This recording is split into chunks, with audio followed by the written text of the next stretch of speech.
PYQ series start करी थी, उसमें नेक्स्ट क्वेश्चन नंबर 7 देखते हैं।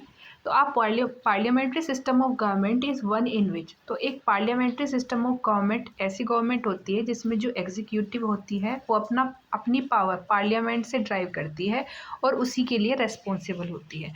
अब इसके ऑप्शन चेक करते हैं। All political party in the parliament are represented in the government. ये ज़रूरी नहीं है कि सारी की सारी पॉलिटिकल पार्टीज़ क्या हो, उसमें रिप्रेजेंट हो, क्योंकि अगर इंडियन लोकसभा में देखेंगे तो कांग्रेस भी है, टीएमसी भी है, ठीक है, बीजेपी भी है, लेकिन सभी पॉलिटिकल पार्टी गवर्नमेंट नहीं बनाती। तो option number 1 incorrect.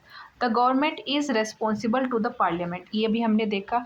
And can be removed by it, तो ये रिमूव भी कर सकती है क्योंकि ये एक नॉन कॉन्फिडेंशियल मोशन पास करके। हमारे पास 543 जो सीट्स होती हैं लोकसभा, अगर जो मेजॉरिटी पार्टी है, जो रूलिंग पार्टी है, वो मेजॉरिटी अपनी नहीं कर पाती है, तो उस नॉन कॉन्फिडेंशियल मोशन पास हो सकता है उसके खिलाफ और उसकी सरकार गिर सकती है।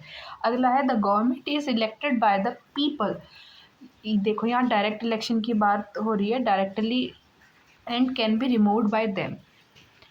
जो इसमें ये पहला पॉइंट है, यानी कि जो इलेक्शन है ये प्रेसिडेंशियल मॉडल में होता है कि उसमें जो पीपल हैं वे गवर्नमेंट को डिसाइड करते हैं, ठीक है। जैसे यूएसए में होता है, वहाँ इलेक्टोरल कॉलेज बनता है और उसके थ्रू गवर्नमेंट डिसाइड होती है, लेकिन पीपल के पास पावर नहीं होती वो उसको क्या कर सके, रिमूव कर सके। लेकिन इसने पार्लियामेंट्री पूछा है तो ये ऑप्शन गलत है।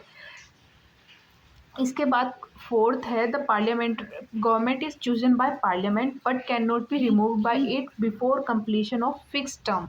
यानी कि गवर्नमेंट चुनती तो पार्लियामेंट के थ्रू है, यानी पार्लियामेंट क्या करा, इसने दोनों का मिक्स कर दिया, पार्लियामेंट्री सिस्टम भी और प्रेसिडेंशियल सिस्टम भी। पीडी के अंदर एक फिक्स्ड टेन्योर होता है, उससे पहले उसको रिमूव नहीं किया जा सकता, लेकिन पार्लियामेंट्री फॉर्म में उससे पहले नॉन कॉन्फिडेंशियल मोशन पास करके उसको सरकार को गिराया जा सकता है। तो यही बेसिक डिफरेंस है, तो हमारा ऑप्शन आ गया बी।